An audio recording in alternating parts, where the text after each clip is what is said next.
me to see that in many countries, not only on the national level, but especially on the local level, the Roma issues were swept under the carpet. They were not being discussed. It was so easy for so many governments to put Roma on the side, to make them on the margin of their cities, and now it's like a bomb. Recent anti-Roma speeches and demonstrations in the Czech Republic, Hungary, Romania, and Bulgaria have been called deeply disturbing by the Organization for Security and Cooperation in Europe.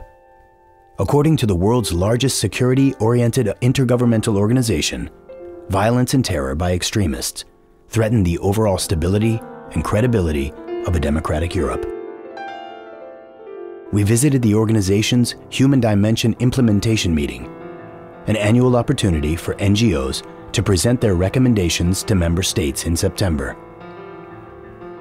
OSCE's Office for Democratic Institutions and Human Rights brought together an international group of Romani activists ahead of the meeting's special day for Roma and Sinti.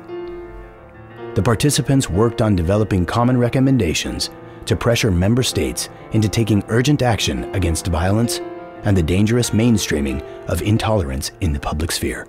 Our meeting is overshadowed by recent events in a number of countries, but most recently in Bulgaria.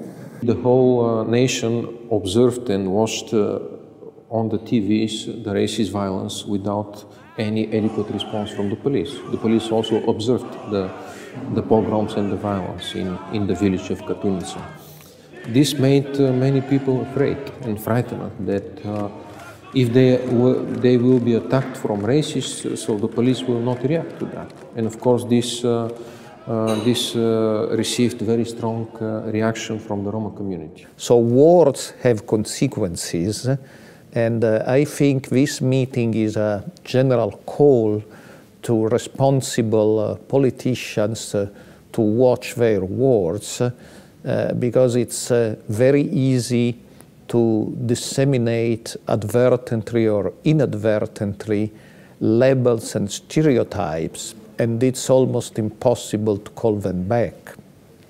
Today, in many European countries, in many long-term democracies, we hear speeches and we witness actions which were totally unacceptable 10 or 12 years ago.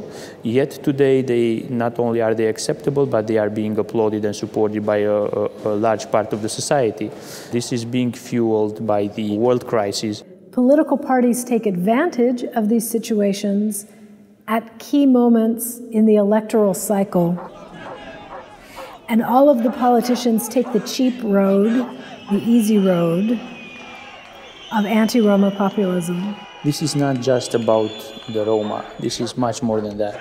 It's about human rights and ultimately it's about democracy. The Roma just happen to be at the forefront of this battle, or of this regression, I would call it, because they are one of the weakest group in Europe from a political point of view, from a civic point of view. We have a comprehensive commitment which was adopted in 2003 in Maastricht, called Action Plan for Improvement of the Situation of Roma in the OSCE area. We are still somehow at the beginning of the road, because we have a good recommendation, we have a good commitment, and what is lacking is a real commitment to fulfill these obligations.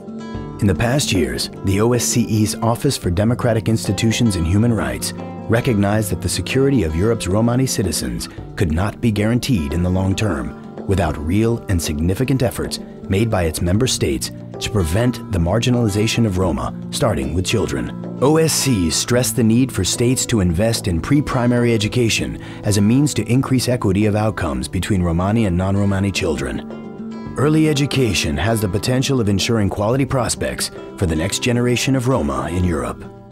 Both education for excluded minorities as well as education for the majority population to better understand where their true interests lie in being inclusive of others in society, for both because it's the right thing to do and because it's in their own selfish interest economically and socially and politically.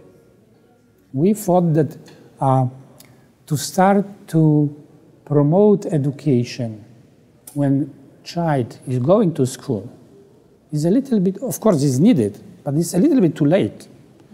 A Roma child already has a disadvantaged situation, especially when it comes from the disadvantaged family, community, ghetto type community, and so on. So we said, well, it is in the interest of Roma, but also in the interest of the society to invest earlier